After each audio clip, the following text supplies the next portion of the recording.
Assalamualaikum warahmatullahi wabarakatuh.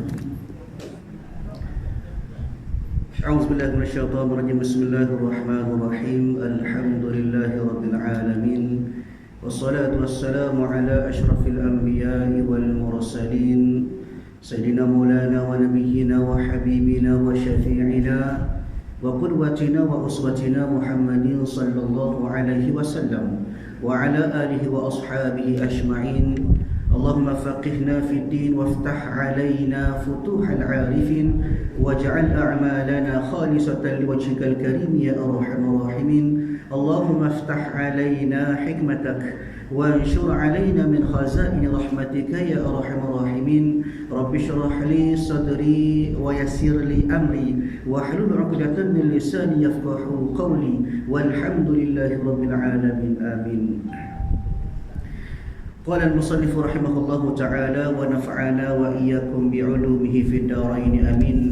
Alhamdulillah, pertama dan selamanya marilah sama-sama kita panjatkan, kita rafa'kan setinggi-tinggi kesyukuran kita kepada Allah Subhanahu wa taala, kerana pada malam ini Allah taala masih lagi menghimpunkan kita bersama berada dalam rumah Allah taala pada malam ini dengan sempat kita beribadat kepada Allah dengan cara kita semaya berjamaah. Kemudian kita berada dalam majlis ilmu yang mana kata ulama sebagai raudhatun min riyadil jannah, satu taman daripada taman-taman syurga. Allah Ta'ala juga masih lagi memberikan kepada kita dengan beberapa nikmat yang besar. Daripada dua nikmat yang terbesar, iaitu daripada nikmat iman dan juga nikmat Islam. Kemudian juga nikmat-nikmat yang lain yang membantu kita untuk kita menghampirkan diri kita kepada Allah Ta'ala, iaitulah antaranya nikmat sihat tubuh badan, boleh pakat buat amal ibadat kepada Allah Ta'ala, mengerjakan hak-hak Allah Ta'ala, mengamalkan segala perintah Allah Ta'ala, dan dalam masa yang sama Allah Ta'ala beri kekuatan kepada kita untuk kita menjauhkan diri kita daripada benda-benda Allah Ta'ala marah, daripada benda-benda Allah Ta'ala tak suka, bercanggah dengan syarak. Maka mudah-mudahan kita mohon kepada Allah Subhanahu wa taala supaya berkekalan kepada kita daripada nikmat tersebut, dan mudah-mudahan kita dapat guna segala nikmat Allah Ta'ala beri itu atas jalan kebaikan. InsyaAllah pada malam ini tuan-tuan, puan-puan yang dirahmati oleh Allah Subhanahu wa taala, kita sambung kuliah kita pada kitab Fiqhus Shalah pada muka surat 45. Ada 45. InsyaAllah pada malam ini, setelah kita belajar pada kuliah yang lepas berkenaan dengan bagaimanakah petua-petua ataupun cara-cara kita nak mengekali diri kita atas menjalankan taat ibadat kepada Allah, termasuklah kita mengerjakan sembahyang, maka pada malam ini kita sambung pula tentang apakah yang dikatakan sebagai ilmu-ilmu fardu ain dan juga ilmu pelengkap kepada amal ibadat sembahyang. Muka surat 45 daripada kitab Fiqhus Shalah, bagi atas sekali, qala al-musannif rahimahullahu ta'ala, telah berkatalah pengarang kitab Fiqhus Shalah. Pengarang kitab dia katakan berilmu sebelum sembahyang. Apa yang pasti bukan setakat sembahyang, setiap amal ibadat kita nak kena ada ilmu. Tak kira lah daripada benda-benda yang memberi manfaat atas faedah dunia. Kita nak hidup kena ada ilmu. Nak kena ada ilmu pelajaran, nak kena faham. Bahkan kita nak makan nasi pun kena ada ilmu. Dia punya makan nasi suka belaka angin. Nayanya segala benda kita buat nak kena ada ilmu belaka, apatah lagi untuk buat amal ibadat kepada Allah Ta'ala. Kenapa? Kerana ilmu merupakan, orang kata, sebagai petunjuk kepada kita untuk kita melakukan ibadat dengan betul. Bahkan ilmulah sebenarnya yang membezakan adakah amalan ataupun ibadat kita diterima ataupun mardudun, tertolak. Maka kena belajar ilmu, kena faham. Tambah-tambah pada bab mengerjakan ibadat. Bahkan banyak dalil-dalil yang menunjukkan kepada kita tentang pentingnya untuk kita ada ilmu. Di atas dunia pun kita tengok dah orang tak ada ilmu ni sering kali terkebelakang. Kadang-kadang kena tipu kok kan. Dia kenapa tak ada ilmu? Itu untuk kehidupan dunia. Adapun untuk kita nak kejar ilmu akhirat, lebih-lebih lagi. Barulah kita tidak berada ataupun tidak ditindas oleh orang bukan Islam. Dia ni kita melihat umumnya bahawa orang Islam agak kurang berilmu. Dia ada beberapa kerak sahaja. Jadi nak tak nak, apa yang penting diri kita sendiri dia ada ilmu. Nak amal ibadat terutama nak semaya kena ada ilmu. Bahkan kata hadis Nabi sallallahu alaihi wasallam, wa man salaka tariqan yaltamis fihi ilman sahalallahu lahu bihi tariqan ilal jannah. Ini nama nak sebut tentang beberapa kepentingan ilmu. Kata Nabi SAW, sesiapa yang menempuh jalan untuk cari ilmu, dia usaha untuk berilmu, dia usaha untuk mengaji, dia usaha untuk cari ilmu, maka Allah Ta'ala akan mudahkan baginya jalan menuju syurga. Atas sebab apa? Bila ada ilmu, maka kita pandai buat amal ibadat. Maka kita tahu membezakan mana yang baik, mana yang buruk, mana yang perintah, mana yang merupakan larangan Allah. Mana kena ada ilmu. Yang kedua, Allah Ta'ala sebut pula pada surah Al-Mujadalah ayat yang ke-11, kata Allah Ta'ala, yarfa'ullahu alladhina amanu minkum walladhina utul ilma darajat wallahu bima ta'maluna khabir. Kata Allah, maka nescaya Allah Ta'ala akan meninggikan orang-orang yang beriman di antaramu dan orang-orang yang diberi ilmu pengetahuan beberapa darjat. Di sisi Allah Ta'ala, orang ada ilmu, ada darjat, ada grade dia. Kalau kita grade lah, orang ni ada ilmu, maknanya ilmu kefahaman di sisi Allah Ta'ala. Bukan setakat ilmu dunia, tapi ilmu akhirat. Maka di sisi Allah, dia ada beza dengan orang tak ada ilmu. Kenapa? Kadang-kadang tak ada ilmu buat amal saja-saja. Buat ilmu, buat amal, tak tahu kaifiat, tak tahu cara, maka salah buat amal. Bila salah, maka tak diterima oleh Allah Ta'ala. Sebab itu ada darjat di sisi Allah. Orang ni ada ilmu, orang ni tak ada ilmu. Ni wallahu bima ta'maluna khabir, kata Allah, dan Allah Maha mengetahui apa yang kamu kerjakan. Allah Ta'ala tahu selalu. Tengok setara tu hamba dia semaya, Allah Ta'ala tahu selalu berapa markah dia boleh dalam ibadat dia. Dia bahkan antaranya dia melihat kepada satu cerita yang berlaku kepada Imam Syafi'i rahimahullahu ta'ala. Bila mana dia siap semaya, maka selama 40 tahun dia tutup muka dia. Lepas pada wisalah terus dia tutup muka dia selama 40 tahun. Maka ditanya oleh anak murid dia, wahai Tok Guru, wahai Imam Syafi'i rahimahullahu ta'ala, sebab apa lepas mu semaya mu terus tutup muka? Maka kata Imam Syafi'i rahimahullahu ta'ala, dia kata kerana sesungguhnya aku takut Tuhan ambil semaya aku tadi, lepas mula atas muka aku. Maknanya tak diterima. Setara dia tu mujtahid mutlak. Orang yang buat mazhab pun masih lagi tak mampu untuk mengatakan amal dia buat tu semua diterima oleh Allah. Apatah lagi kita. Hak semaya kadang-kadang cerela-cerelu. Kapal lain lah, kapal ni rajin belakang semaya. Dia hak semaya dengan keadaan tidak khusyuk dan sebagainya. Banyak masalah-masalah dalam semaya. Bahkan kalau kita sendiri pun, sepatutnya kita lebih risau macam mana ibadat kita. Jadi cara dia, cari ilmu, belajar dengan cara untuk membetulkan amal ibadat kita betul semaya. Lagu mana baca semaya yang betul, lagu mana kedudukan af'al solat yang betul. Lagu tu. Ni kita dok berasa pandai semua. Kapal lain, kapal ni bagus belaka untuk bahasa kita. Noyaknya kadang-kadang kita bahasa agah, bahasa angkuh dengan diri kita. Daripada hal kita ni banyak kesilapan-kesilapan. Nak tak nak kena mengaji. Baik, begitu juga kata Nabi sallallahu alaihi wasallam, hadis Nabi sallallahu alaihi wasallam kata ana, wa qala Rasulullah sallallahu alaihi wasallam, utlubul ilm walau baitik wa bainahu bihurrin min nar. Wa qala sallallahu alaihi wasallam, utlubul ilma min al-mahdi ila al-lahdi, ay in ta'lam al-ilm al-fardhu fi jami' al-awqat wal halat. Hadis Nabi sebut kepada kita, carilah ilmu walaupun di antara kamu dan ilmu itu terpisahnya lautan api. Maknanya susah nak boleh ke ilmu. Makna kata Nabi kena ulang ngaji juga biar pandai. Dia walaupun terpisah dengan lautan api, noyanya payahnya nak pergi cari ilmu. Tapi Nabi suruh mengaji juga. Dia.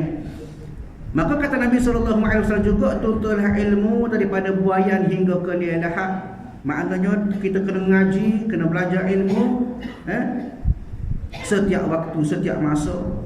Dia hingga bila mana ada kesempatan ngaji, ada masa belajar. Kita jangan berasa kita berada dalam zon yang selesa, ada berasa pandai semua. Padahal banyak lagi orang tak kena dengan semaya kita ada segala perbuatan amal ibadat lain. Maka nak tak nak, buat kita semua ni kena ngaji, kena belajar. Tak kira lah baca buku kau, mengaji kitab kau, tengok TV kau, benda-benda boleh beri manfaat.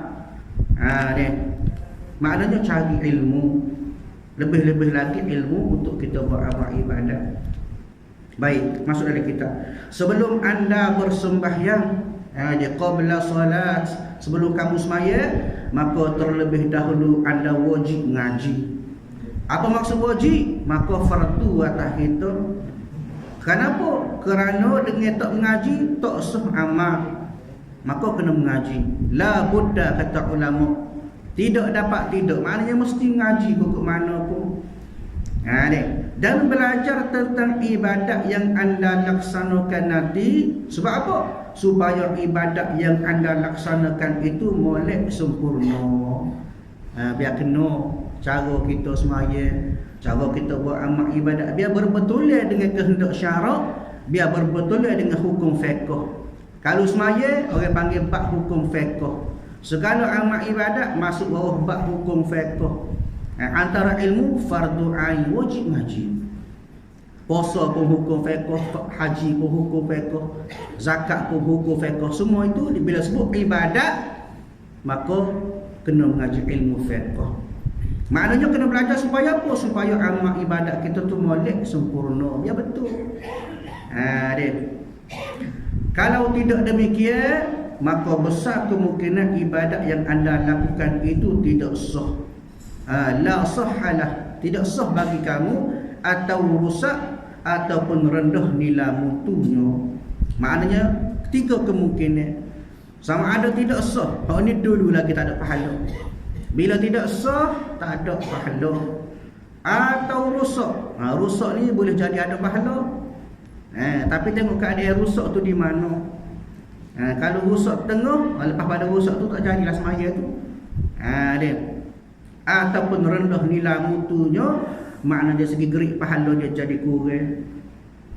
Dia. Kalau orang lain boleh pahala 27 kali ganda semaya jemaah tak, kita boleh kurang. Kenapa tak kena? Dengan cara berjemaah kita tak mutabik dengan email, tak mengikut email. Dia itu bab semaya jemaah. Adapun semaya munfarid, kita kena ingat, dia pahala dia pun akan jadi kurang juga walaupun sah dah. Hadis Nabi sebut kepada kita, as-salatul jamaah afdalu min salatil fardhi bi 27 darajah, kata Nabi. Semaya berjemaah lebih tinggi ataupun lebih besar pahala dia berbanding dengan orang semaya sore dengan kadar 27 darajat. Kata ulama 27 kali ganda. Maknanya kalau orang semaya sore boleh sah pahala, semaya Jumaah 27 pahala. Lepas tu kalau semaya sore salah pula, boleh ke tak pahala? Boleh, sekadar dia boleh. Kalau sah, kalau tak sah tak pakar. Sebab itu kena mengaji biar faham. Begitu juga orang semaya Jumaah 27 kali ganda, 27 pahala. Maknanya akan kurang juga. Selagi mana kena dengan cara ataupun mutabik lil imam, cara dia mengikut email lagu mana. Adakah dia mufarakah dengan imam dan sebagainya, maka bergantung kepada cara dia semaya.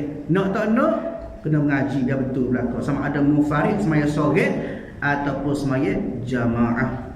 Supaya apa? Supaya tadilah tidak rosak, tidak punah semaya kita. Kalau tidak erti saja, orang semaya kita semaya. Orang boleh pahala, kita klik saja. Ni kapur lain lah, kapur ni baru, alhamdulillah kapur. Doanya biar ada ilmu. Pakak-pakak ngaji. Baik, justru pentingnya ilmu sebelum beribadat. Oleh sebab ilmu ni penting sebelum kita buat amal ibadat. Tak kira lah pada bab semaya ke, puasa ke, lain-lain amal ibadat.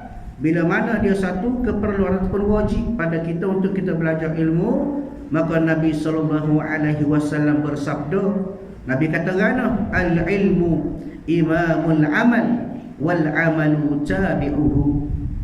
Dia kata Nabi SAW, ilmu itu merupakan imam kepada amal. Makna kata ilmu itu adalah petunjuk kepada amal kita. Lagu mana ilmu boleh bawa amal kita, itu maksud dia. Kalau ilmu tak ada, macam mana ilmu nak membimbing amal kita supaya jadi betul? Sedangkan amal itu pula menjadi pengikutnya, iaitulah sebagai makmum. Maknanya ilmu duk depan. Jangan buat amal dulu baru cari ilmu. Tak boleh. Kenapa? Kerana cenderung amal yang tak ada ilmu tak diterima.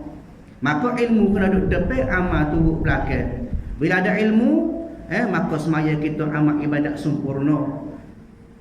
Bukit patu kita tak ada ilmu tak kan? Tak semaya tak boleh buat amal lagi. Tak. Dalam keadaan ini kita kena bersama-sama. Maksudnya boleh-boleh buat amal, boleh-boleh mengaji. Lah betul lah. Nak tunggu ada ilmu dulu baru nak semaya, payahlah. Sebab apa? Mati ni bila-bila masa boleh mari pada kita. Jadi bila-bila semaya, bila-bila beribadat, maka dalam masa sama kita belajar. Lepas tu bagi sikit dia. InsyaAllah lama-lama amal kita akan jadi comel lah, diterima di sisi Allah Subhanahu Wa Taala. Ini satu hadis yang diriwayatkan oleh Abu Nu'aim rahimahullahu ta'ala. Maknanya satu kepentingan kepada kita, satu nasihat daripada Nabi SAW, supaya kita nak buat amal kena ada ilmu. Dan ilmu itulah sebenarnya yang membimbing amal kita. Tak ada ilmu, amal kita buat saja. Boleh jadi betul, nasib baik. Kalau tak betul, la makbul, tak diterima oleh Allah Ta'ala. Mana kena mengaji lah. Baik. Sabdanya lagi, sabda Nabi SAW, Nabi lagi kata Nabi, inna nauman ala ilmin khairum min salatin ala jahlin.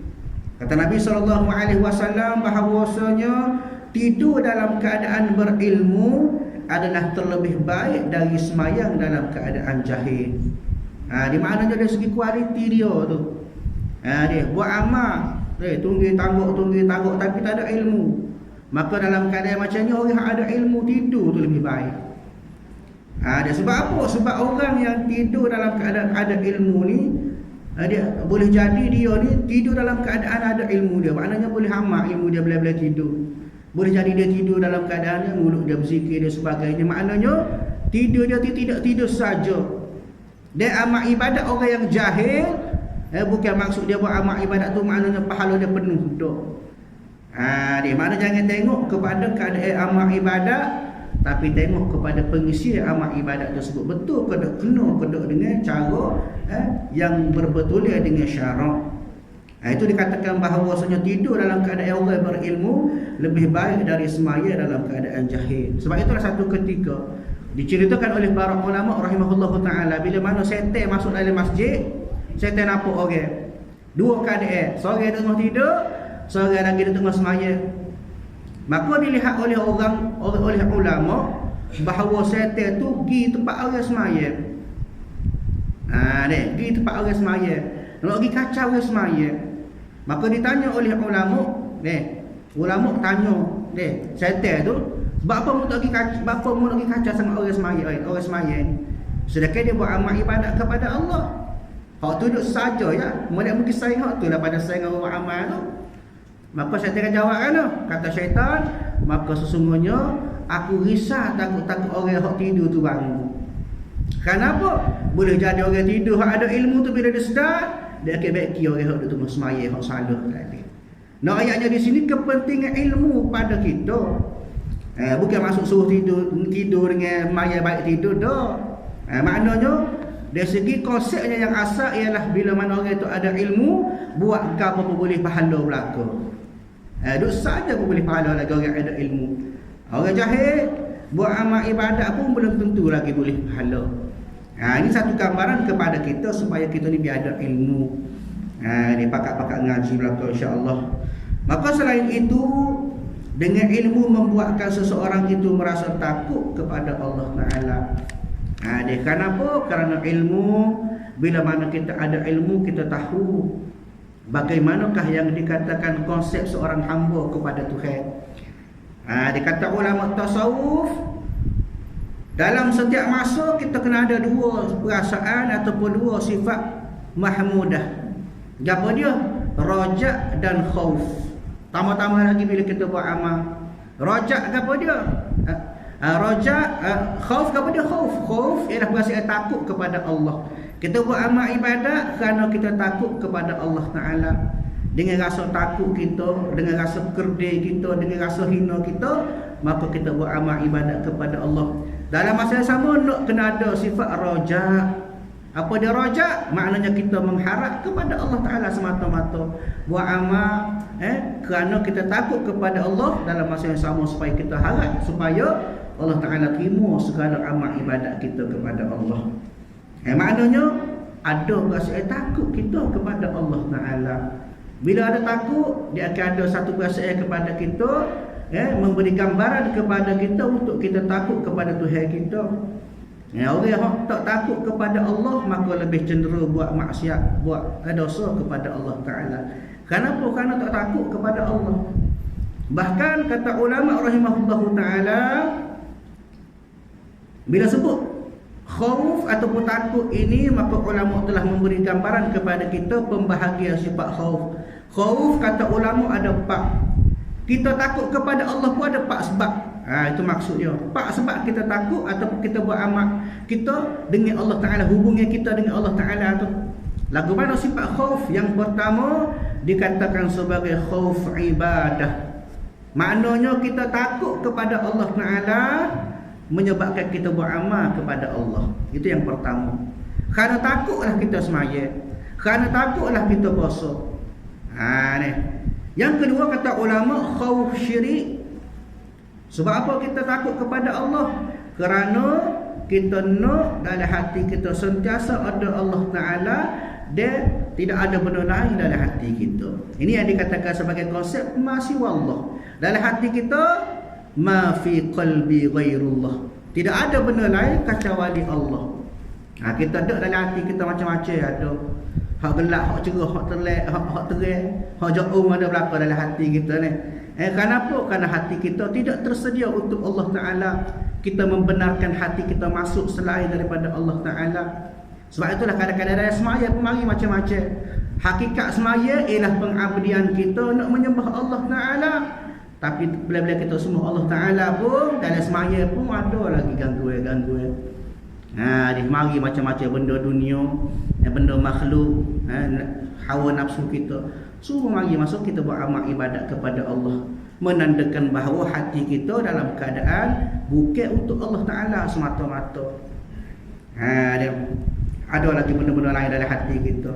Itu dinamakan sebagai khauf syirik. Kita takut kepada Allah kerana kita tak syirik. Ada pun yang ketiga kata ulama dinamakan sebagai khauf maksiat. Kita takut kepada Allah menyebabkan kita jadi jauh daripada maksiat. Kerana takut kita pun tak buat maksiat. Ni. Yang keempat kata ulama khauf tabi'ah. Ni khauf tabi'ah ini ialah perasaan takut bukan setakat kepada Allah Ta'ala tetapi juga kepada makhluk. Ini bahaya. Bahkan kata ulama khauf ini dibolehkan selagi mana tidak boleh menyebabkan dia ni jatuh pada maksiat. Lagu mana? Kita takut kepada hatu. Contoh ni. Takut kepada hatu. Maka selagi mana akidah kita tak berubah, tak apa. Itu satu tabiat kita. Adapun kalau kita takut ke hatu, siapa ke kita ni mari perasaan macam-macam dalam jiwa kita, perasaan mari mengarut-mengarut, maka bila mana bawa kepada syirik, maka berdosa. Begitu juga takut kepada orang. Dia takut kepada orang, takut kepada raja yang zalim kau contohnya. Siapa kau menyebabkan perasaan kita, iktikad kita jadi berubah. Sebagaimana takut kepada Fir'aun. Kita boleh tengok contoh. Lagu mana rakyat dia takut kepada Fir'aun hingga menjadikan Fir'aun sebagai Tuhan untuk disembah, maka takut ini, maka kata ulama, jadi satu maksiat kepada Allah. Nah, maka ayatnya di sini tuan-tuan yang dirahmati oleh Allah, dengan kita ada ilmu, maka boleh menyebabkan jiwa kita rasa takut sebenar-benar kepada Allah Ta'ala. Kita tahu hak mana perintah, kita tahu hak mana larangnya Allah Ta'ala. Sebagaimana kata Allah Subhanahu Wa Ta'ala pada surah Fatir ayat yang ke-28, kata Allah Ta'ala, innama yakhsyallaha min ibadihil ulama. Maksudnya sesungguhnya yang takut kepada aku, yang Allah, yakni Allah, daripada segala hambanya ialah para ilmuwan ataupun para ulama, orang yang ada ilmu. Bila ada ilmu, dia tahu selalu dah hak ni Allah Ta'ala larang, maka dia pun tak buat. Dia pun rasa takut kepada Allah Ta'ala. Ni nak ayatnya, bila mana kita ada ilmu, menyebabkan kita jadi takut kepada Allah Ta'ala, menyebabkan hati kita, keimanan kita sentiasa cenderung kepada Allah Ta'ala. Hak ni dimaksudkan dengan ilmu yang ukhrawi, akhirat. Adapun ilmu dunia ni macam-macam. Kadang-kadang bisa bab matematik ngira tak payah pakai kalkulator contohnya. Tapi dari sisi Tuhan pun kadang-kadang tidak ada nilai. Kenapa? Kerana ilmu dunia semata-mata. Naknya di sini ialah bagaimanakah kita menambah ataupun mengadakan ilmu akhirat dari diri kita. Hak ni hak bernilai di sisi Allah Ta'ala. Ilmu dunia kena ada ke? Kena mengaji juga. Kenapa? Kerana dunia itu sebagai landasan untuk kita menuju ke hari akhirat. Kadang-kadang dengan kita pandai, kita mengaji ilmu dunia, kita pandai boleh masuk ilmu sebagaimana dan sebagainya, maka menyebabkan kita dihormati. Orang Islam dihormati, orang Islam orang respect, orang Islam pun hormat. Kenapa? Kerana kita ada ilmu. Itu jadi perlu pula. Kadang-kadang dengan ilmu nak suruh kita boleh hijau, ada CJ boleh hijau, boleh beri nafkah pada anak bini yang siasat, maka jadi wajib pada kita ilmu dunia sekalipun. Jangan duk kata ilmu matematik ni ilmu dunia, tak payah ngaji kita nak ngaji ilmu akhirat. Boleh. Ni. Ilmu naik motor, ilmu dunia. Kena mengaji juga, mudah nak pergi semaya dan sebagainya. Maknanya tengok kepada keperluan. Walaupun ilmu dunia boleh bawa kepada ilmu kepada akhirat, maka jadi wajib. Sebagaimana ilmu-ilmu agama yang lain. Maknanya nak kena belajar ilmu supaya kita ni jadi rasa takut kepada Allah Ta'ala, menyebabkan perasaan kita, jiwa kita sentiasa ada Allah Ta'ala. Ni baik.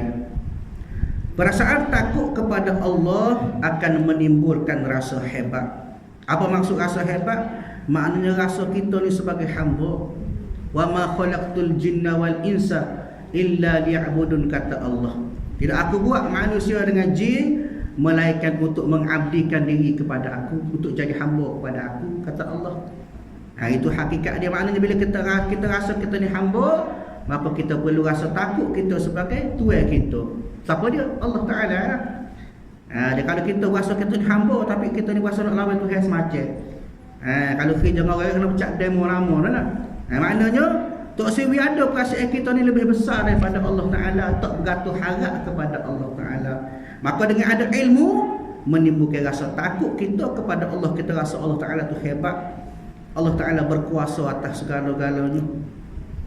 Ni keagungan, maknanya keagungan Allah Ta'ala, kebesaran Allah Ta'ala, ketinggian Allah Ta'ala, kemuliaan dan kekudusan Allah Jalla Jalaluh.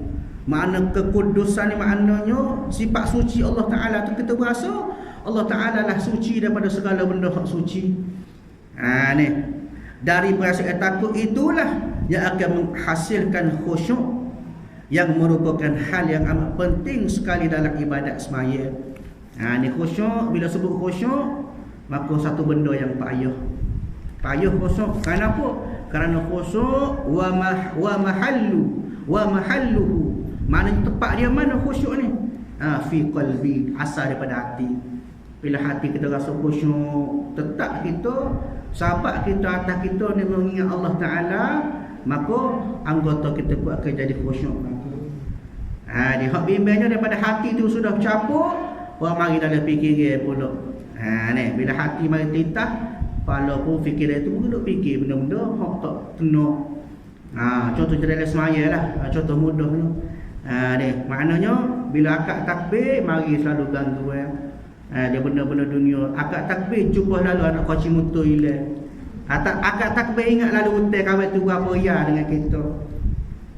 Ni maknanya dalam semaya mari selalu ganggu.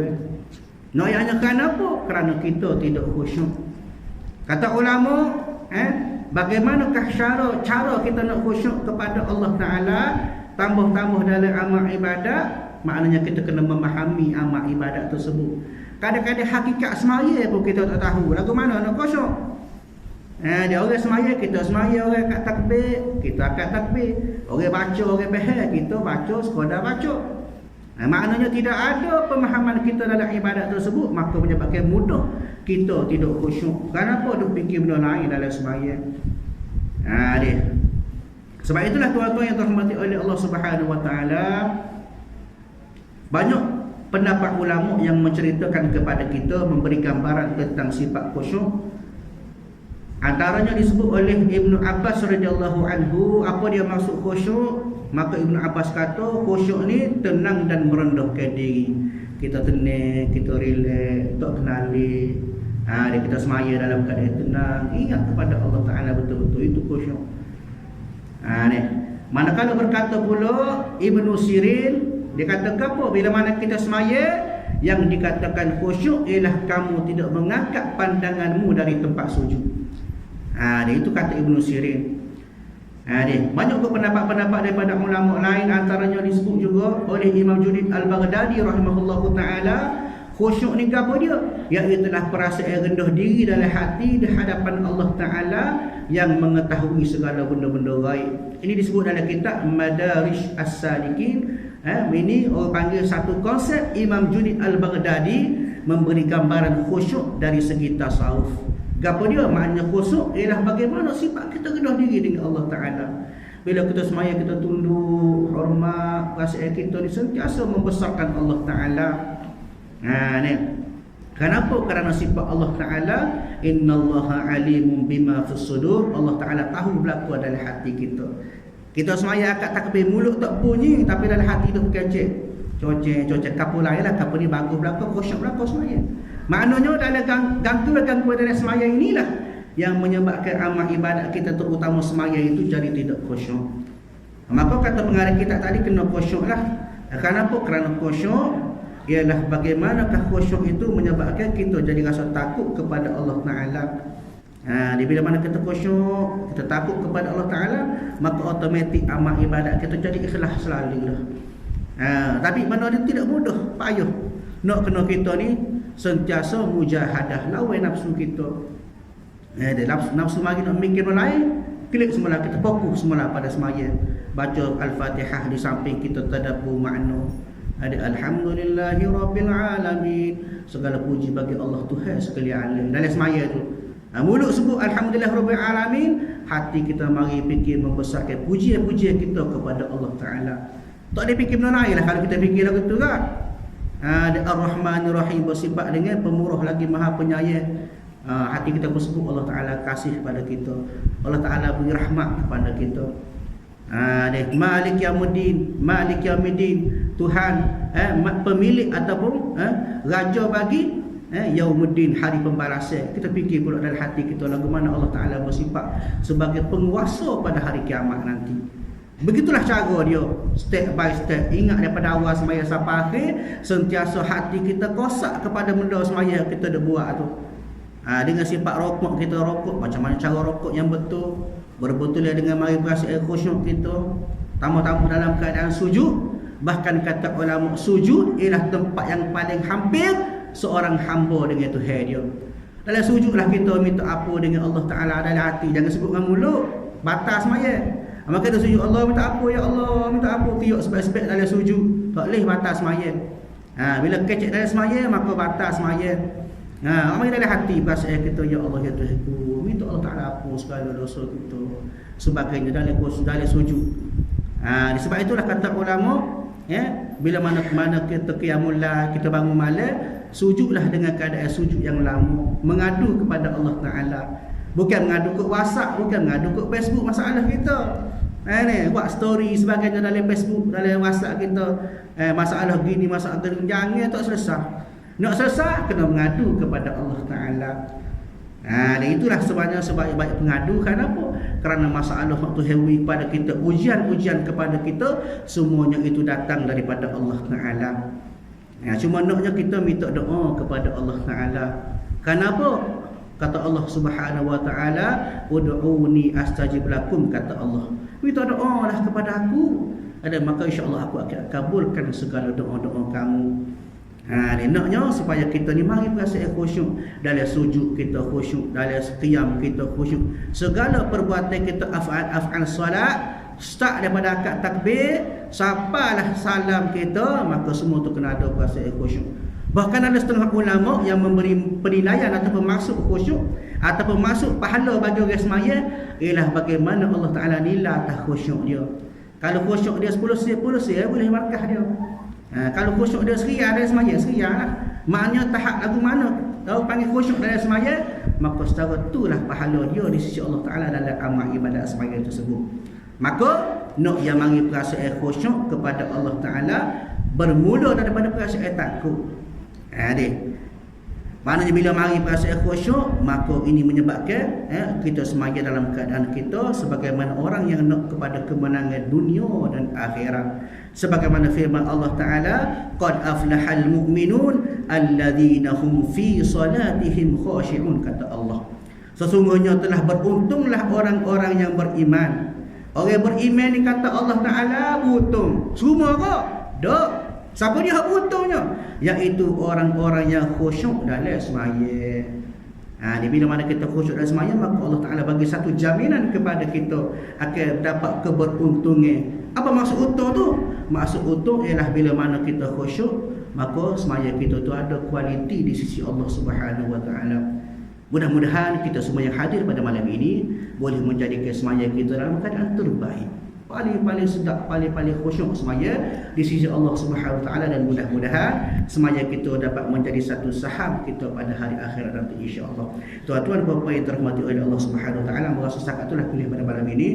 Apakah ilmu yang utama berkaitan dengan ibadat semaya? Maknanya selepas pada ini kuliah kita akan membincangkan tentang perkara-perkara utama yang berkaitan dengan ibadat semaya insya-Allah. Kita sambung kuliah kita pada masa akan datang. A'udzubillahi minasyaitonir rajim. Bismillahirrahmanirrahim. Alhamdulillahirabbil alamin. Wassalatu wassalamu ala asyrafil anbiya'i wal mursalin wa ala alihi wa ashabihi ajma'in. Allahumma inna nas'aluka ridhaka wal jannata wa na'udzubika min sakhatika wan nar. Allahumma innaka 'afuwun karimun tuhibbul 'afwa fa'fu 'anna wa 'an walidina wa 'an jami'il muslimina wal muslimat wal mu'minina wal mu'minat bi rahmatika ya arhamar rahimin. Allahumma rabbana atina fid dunya hasanah wa fil akhirati hasanah wa qina adzaban nar. Wa sallallahu ala sayyidina Muhammad wa ala alihi wa ashabihi ajma'in walhamdulillahi rabbil alamin. Assalamualaikum warahmatullahi wabarakatuh.